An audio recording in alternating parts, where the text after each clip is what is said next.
Mimi yangu ndogo sana. Kwanza, hakuna jambo jema kama kuwa mzalendo.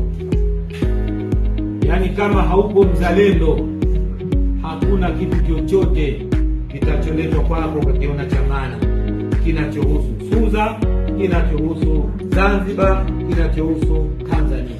Hakuna. Kwa hivyo jambo la kwanza, kama viongozi, basi tujawe na uzalendo katika mioyo yetu. Tuipende Suza yetu, tuipende Zanzibar, tuipende Tanzania, na tuunge mkono viongozi ambao wanasimamia maendeleo na kila jambo jema linalohusu nchi yetu. Sawa, eh?